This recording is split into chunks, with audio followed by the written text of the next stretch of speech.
But I understand that you are in recovery yourself. I am. My sobriety date is 2/3/89. Oh my God, Woo. that's awesome. Drinking started at 12 when my parents got a divorce and my mom and I moved. And I thought, I have this brilliant idea. I'm going to take summer school classes to get to know people at this new school I'm going to. But guess who takes summer school classes, right? Like those kids. And then I became one of those kids. And this really cute guy was like, I'll introduce you to lots of friends. Let's go to this party. Took my first drink of alcohol. And I noticed, dude, that discomfort in my own skin disappeared. Mm. And I remember feeling pissed at my mom because she hadn't told me that alcohol was good for anxiety, as if that would have been a recommendation, right? Right. But that crazy thought came up. And then when I was 16, another really cute guy said, "Oh, you should try shooting up Coke. Like, don't snort it." And so that's when I started shooting up quite a bit. And all the way through 16, 17, up to 18, always was a really good student, kept taking summer school. So by the time I was 17, I graduated from high school. I went straight into college. And I, of course, graduated to bigger and better drugs, older dudes, lots of riskier behavior. Hold on. What's bigger and better? And I know you're saying that facetiously because it's not actually better, but if you're shooting up cocaine, where do you go from there? You 8 balls? 8 balls. Yeah. That's exactly where I went. See, great minds think alike, and addicted minds think alike. Which is right? a combination of heroin Yeah. and cocaine. So you have the right amount of euphoria Yeah. and stimulation, and not really the right amount. It's deadly. You could die. Yeah. But what goes on in the mind is, well, heroin makes me feel really good, but I get the nods. Yep. And cocaine can help with that. Now, cocaine's side effect is, anxiety and jitters and stuff. Well, guess what counteracts that? Boom. However, you're lucky to be alive because whenever you mix those, I mean, the chance of having a heart attack, stroke, and of course, addiction and all the other Mhm. consequences that go with that, it's a horrible thing, but it's funny how addicts think. Another not so cute guy who was a little bit more burned out said, "Oh, let's go down to Mexico. I have this source who will get us synthetic morphine called Nubane, if I remember correctly." And so I would shoot up Coke to get up in the morning and to go to work and to go to school. And when came home, I would shoot Nubane in my butt or my arm. And really, the downfall came when I mainlined it. And that's when I went to sleep. And people, thank God, were there and noticed that my breathing was really shallow. Right. And so they called and I got help. I was the queen of being fine. Oh, I'm fine. Everything's okay. Oh, a little sleepy. Oh, just looks like, and covering, always wore long sleeves. Always never wore sandals because I shot up between my toes. Always covered everything. But even with all that you were doing, like, it sounds like you were pretty industrious, right? Like, you finished high school early, then you got Sure. into college, and you were Yes. working all while juggling all Totally. this. I mean, I was a straight A student through high school, through all that when I was starting.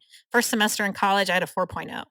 My second semester is when I made the first B I'd ever made in my life. It was devastating. But you can't. Were you sober then or no? No, I was still using. It was my third semester that I dropped, and that's when I had the overdose.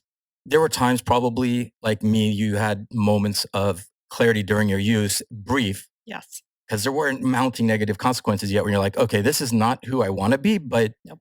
So why haven't you relapsed? Why do you think? Do you ever kind of pause? Sure. I do that all the time because like even today, I was doing a consultation with a sister whose sister is an alcoholic, and I was explaining the neuroscience.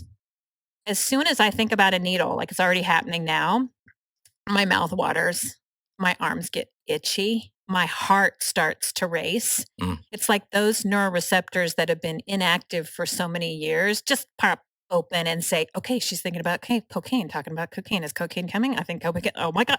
I can still feel that sensation. And I just know I'm an addict. Even though I didn't drink as much as I shut up dope. I was 3 years sober by the time I was 21 years old, I was pissed that day.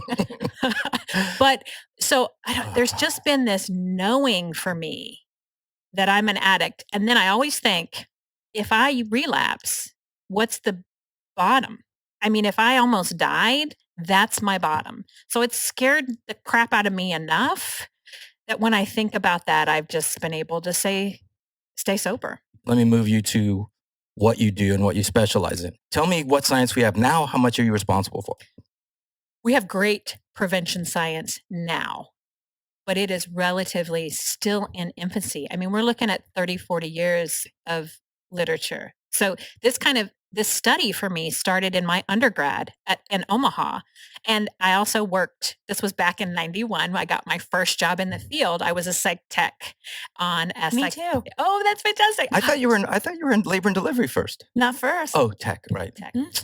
It was the best job. I mean, my job was to cart the kids back and forth to dinner or lunch, take them to group, those kind of things. And we were supposed to have one-on-ones with each kid every day. So I got to do some like coaching and I just loved it. Like they would put me on the adult unit to give me a break and I'd be like, oh, I want to go back to the teenagers. And then I got to see like what worked with them and what didn't work with them. And so I started studying about that. And then when I got into my master's degree, that's when I moved back to Houston. So I spent my first 6 years of recovery in Omaha. And then I came back to Texas to go to the University of Houston, Clear Lake for my master's in clinical psych. And that's when I started really learning like the diagnostic, the pathology of it and started looking at neuroscience of it. Really seminal study came out where they had looked at about 16,000 people over a long period of lifespan from kids all the way into adulthood. And they found that about 90% of people who grow up and get diagnosed with a substance use disorder started engaging in their high-risk behavior when they were teenagers. So what do you tell parents who are looking for, is there anything I could do to be proactive? Yes. Whether or not there's a strong family history. Sure. Well, and that's what I just finished this book about. What's it called? So it's called the Neuro Whereabouts Guide. And it is a guide for parents and families who want to prevent high-risk behavior in their kids. So the first chapter is all about healthy brain development. The second chapter is about how high-risk behavior arrests that brain development.